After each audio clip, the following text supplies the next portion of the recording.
Hello magical people, my name is Luminix, and in this video I'm going to plant some onion seeds and talk a little bit about the just absolute piles of trash that have come out of the Trump administration over the last 2 weeks. So I have, for project 1, being the seeds, I have here a vat with some pre-moistened seed starting mix. I've got, of course, my seeds. These are actually shallots that I'm planting. And I've got my little germination tray and little seedling trays. So, for the second half of the project, I have some notes here. Basically, I don't really want to cover everything. That would make this video ridiculously long, and nobody wants to see that, and I don't have that expertise. Essentially, as I've been listening to the news, I have been sort of jotting down things as I hear about them. So this is by no means an exhaustive list, but before we start, let's just go ahead and get some water. Because this is probably going to be the most I've spoken all at once today for sure, probably in several days. So, all right, to get started, we have, why is this video late? I made one video about week 1 and sort of set the intention to have this sort of be a weekly series, and then pretty much immediately fell off the wagon. And the reason why, it has, at least in part, a lot to do with the administration itself, and it is this tactic of sort of shock and awe. And I just did not do the best job with keeping my boundaries with myself and my consumption of just news and information, because it was just so much coming, and I felt like I had to be paying attention to it. And it was just exhausting, and I was overwhelmed, and yeah, so didn't make a video for week 2, so now this one's kind of covering a couple of weeks. So, what have we got? We got a bunch of stuff, and this also is in just no particular order, but we've got the, Elon Musk and his few young gentlemen there assisting him have pretty much just, it's been a little bit of a coup. They have, seized the U.S. Treasury payment system and dismantled the Department of Ed and the Department of Labor, and also hacked into the Department of Energy, which, I feel like there's usually security clearances that go along with that shit.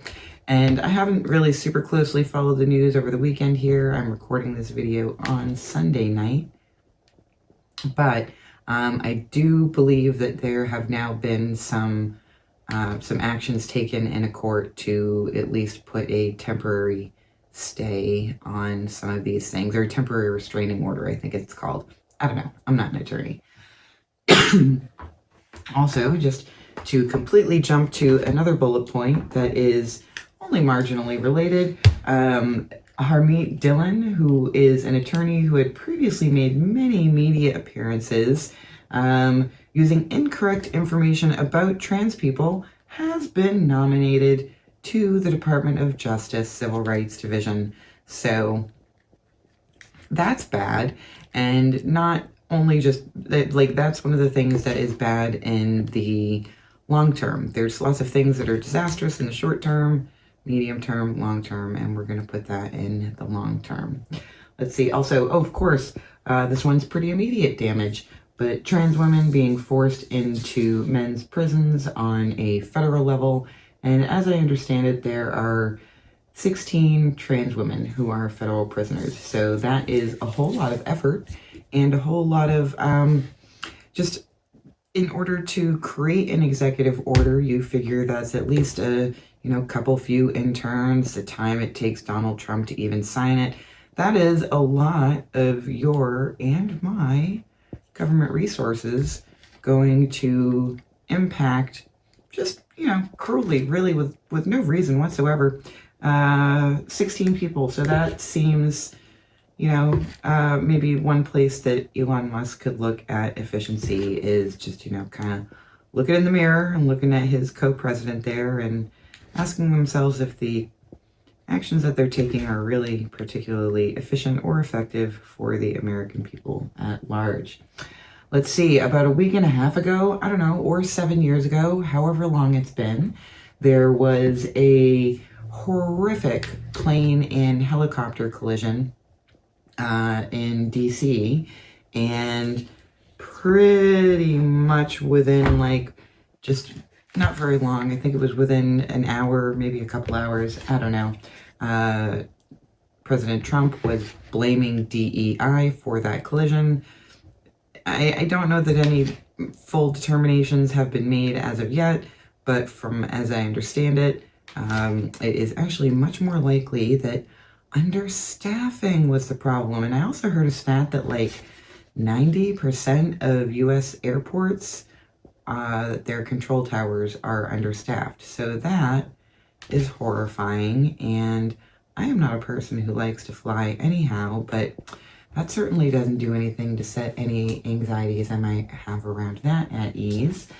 Also, let's see, again, just for the hell of it, to be cruel, to be mean, to be bigoted, to be just terrible in so many ways. The administration has overturned DACA, which is, those are the dreamers. And as an update to that, there was recently a Florida middle school teacher who was taken into custody by ICE. So super fucking glad, again, that with your government resources and my government resources, that is what they are spending money on, is to get rid of more teachers in Florida, which, I mean, you gotta be a fucking saint to want to be a teacher in Florida as far as I'm concerned anyhow. So yeah, excellent, very efficient. Also, we're on the topic of immigration. I don't know if you heard, but they are now using Gitmo, an extrajudicial location. That's right, they're using Gitmo as a place to house people. And Donald Trump has mentioned, let's see, what did he say? What are my notes here? Trying to make it so that there are up to 30,000 beds available, which, you know what, that's a fuck ton of people. And just for scale, because I don't know, maybe you've heard of Gitmo. It's been in the news a lot. Terrible, universally terrible place. Lots of media has been done about it over the many, many years. Many presidents have promised to shut it down and largely failed to do it. And so, yeah, with all of that terrible history, you must think, well, gosh, they must be close to 30,000 beds there already. No. I believe right now it could have housed around 1,500. And at its peak, there were about 860 people that were there. So, that number is significantly smaller than 30,000. There's also been some rhetoric that I've heard out of the Trump administration talking about putting U.S. prisoners there, as well as maybe just shipping U.S. prisoners to El Salvador. And again, that is, in case you aren't able to tell for yourself, that is utterly dehumanizing language, and intentionally dehumanizing language, and utterly just gross and disgusting in all of the ways. Let's see, there were also the tariff wars with Canada and Mexico and China, and Mexico and Canada made capitulations by promising to do the things that they had already promised to do, and promising resources that they'd already announced and promised, and somehow that was able to appease President Trump, and he has now kicked that can down the road. There also has been the shutting down of USAID, and honestly, I don't know enough about this to really have a fully nuanced opinion about it, except to say that, well, I do believe that it is absolutely the case that there is government bloat. This really isn't the first place that I'd look for it. There is a lot of good done around the world, and even when it's done for selfish reasons or for self-interested reasons on a national level by way of maintaining soft power, regardless, there is still good that comes from it, and there are now many people in the short term and in the not so short term who will suffer immensely as a result of that. So that is just bad, in my opinion. Let's see, from the official websites, government websites, trans health information as well as HIV information has been scrubbed. There has been talk of removing HIPAA from HHS. I'm not sure if that's actually happened or not. That was just the note I wrote, is removing HIPAA from HHS. Let's see, fired the head of the CFPB, which if you're not familiar with the CFPB, that was, I believe, Elizabeth Warren's brainchild, and it stands for the Consumer Financial Protection Bureau. In my prior career, it was, it's associated with regulating the banking industry. Pardon me. Regulating the banking industry, which, if you're not aware of it, the banking industry regularly fucks over people. And in fact, the CFPB has been responsible for returning over $21 billion to 205 million Americans. And now it has no head. Let's see, Louisiana issued an arrest warrant for a New York doctor who prescribed the abortion pill. I believe it was the mifepristone one. And yeah, that's, again, just pointing in a dark direction for what happens next with women's reproductive rights and just people's reproductive rights. Let's see. No gender affirming care is allowed for those 19 and under. And if you're thinking 19, that's weird. Yes, that's right. That means that they are now restricting gender affirming care for legal adults, which, they always said it was about the kids. I personally never believed them because I am understanding of the science. And believe it or not, for all of these trans adults that exist right now, crazy to think it, but believe it or not, they were actually once children, which means that yes, in fact, trans children do exist. But that's not even just all of it. They used that rhetoric of saying that they wanted to protect the children when really that was just a talking point that they could use to restrict rights of all trans people, including children and adults. They have lifted the moratorium on federal executions, which I am just, in all circumstances, I am not in favor of the death penalty. And so that is just, another really bad thing, in my opinion. Let's see, increase the water flow through the dams in Northern California because Donald Trump is just an idiot and somehow thinks that that's going to have any impact on what happens in Southern California, where there have been, obviously, the wildfires that I am sure you have already been hearing about. Let's see. And yeah, obviously it did nothing. That whole increasing the water flow honestly did less than nothing, actually did harm to different farms that are in that area in Northern California, because apparently the way the increase in the flow through the dams was done was without significantly less warning than is usually given. So again, just stupid and needlessly cruel and unhelpful. Let's see. Members of Congress were barred from accessing the Department of Ed by a person who appeared to be part of private security. I don't know, that whole situation seems kind of weird to me, so I don't really want to talk a whole lot about it. They changed the changed policy guidelines with regards to sexual harassment and sexual assault in schools. And you might think at first, oh, well, maybe they did that in a good thing. And no, they really did it in a way that that actually eats away at the rights of the victim. They have scrubbed the government websites and changed LGBTQ to LGB. And to that, I say, fuck you, fuck you, fuck you. If you think that the LGB and the TQ are separable from one another, then you are just not you are not thinking about things in the same way that I am, and I'm probably not super interested in having a conversation with you. Idaho has been making, and this isn't obviously directly something that the administration has done, but the state of Idaho has been making moves to overturn gay marriage. So is that it? Is that all my notes? Let's see. Did that one. Did that one. Did that one. Did that one. Okay, cool. So I hit all of the notes of the things that I had jotted down that were terrible. And I have gotten 24 onion seeds planted. I did a little gesticulating with my hands and rambled a couple of times and didn't get all of them planted. So I'll do the rest of that while I talk a little bit about some of the good things that have been helping me deal with all of this just terrible, harmful, horrible news that is coming out pretty much every second of the day, it seems.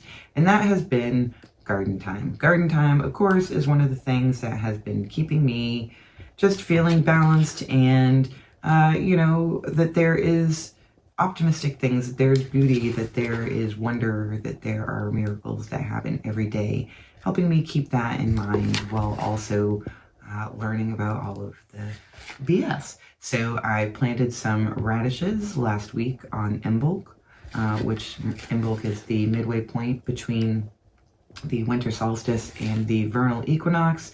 And so that was pretty cool. And was that a little bit earlier than maybe I should have? I don't know. I read a couple of guides specific to Portland, and they said end of January, and Imbolc falls on February 2nd. So, and I did actually today spy the tiniest little radish baby. So actually 2 of them. So that is pretty cool. There will be radish babies soon, and I'm going to resow those. So that's just one of the things I've been doing in the garden. I've been doing a ton. I have pretty much gotten the entire, most of the gardens, I think, except for maybe some containers here and there. I have gotten them all sort of tucked in with an extra layer of compost. So that has been good, and it's been good to just move my body around, be outside. I get to have this super sweet moment with Irene, who is a squirrel that I've been seeing for like 5 years now. And she, I think Mr. Man came along. Mr. Man is my cat, came along at one point, and just Irene happened to be hanging out on the porch and just scared the bejesus out of her. And Mr. Man doesn't go for squirrels, which is one of the things that I appreciate about him. But Irene doesn't know that. So she's a smart girl. She wants to keep her little self safe. And so she went and dove for the nearest safe spot, which happened to be under the chair that was sitting on the porch. And it was just, it just made my little heart, I was like, oh, Irene, when she poked her little head out, because it's like an old school upholstered chair that actually I need to get rid of because it's been sitting outside for a couple of years. And even on the porch, when the rain comes in sideways, it's gotten wet. It's just, it's gross. And also the cats like to scratch it, which isn't great. But anyways, getting way off track. So anyways, so I have been out in the garden, and I have, had gotten a lot of time put into putting my calendar together for what I wanted to plant this coming spring and summer. I am already behind on my calendar, which is fine. It doesn't need to be all that precise. I'm not that far behind. Also, I get to have a wonderful witchy hang with a couple of my very good friends, and that always just makes my heart feel good. I get to go to a sister event, and a friend of mine ended up showing up at that, which was lovely. So again, spending more time with beloveds, being in community. The event that I was at for the sisters was actually a novice project for one of the sisters who is a little bit ahead of me in the process. And so that was really cool, getting to see their vision for their project come together and manifest into real life. I got to give a lot of blessings. I got to see some good performances. So it was wonderful. It was a wonderful time. I get to go to bingo with a friend of mine, and then we went out for sushi last week, and that was also great. And yeah, so I've been, doing a lot of the things that feel good, mostly being home with the cats and the squirrels and in the garden when I'm not like working or whatever. or, you know, sometimes doing a little bit of leather work, a little bit of artwork. And when I do go out into the world, trying to be pretty targeted with that, either being something that I'm doing that's like purposeful, like I got to leave the house for supplies or groceries or something like that. And also the other times when I leave the house doing things that make me feel really good. You know, going out dancing, spending time with friends, again, being in community, being with the sisters and doing things to support the community and be in the service of the community. So those are the things, even though I have seen myself sort of fuck up a little bit with my boundaries in terms of the amount of media consumption that I'm doing. I think overall I'm still doing all right. I mean, there's a lot of fear, there's a lot of anxiety out there, and I'm definitely feeling that on some levels. Not even really so much for myself yet, although I've definitely got some nervous tension for sure, but more my concern is for others. But, you know, overall, I'm doing well, and I hope that you are too. So thank you for helping me get these onion seeds planted. I got, let's see, 2.5 dozen of them planted, and I think I have just a few more seeds left. So thanks for helping me with that, and for hearing me while I rambled about all of the terrible shit that's happening in the political world and all of the beautiful shit that's happening in my yard. As always, don't forget to be kind and gentle with yourselves, and I will see you soon.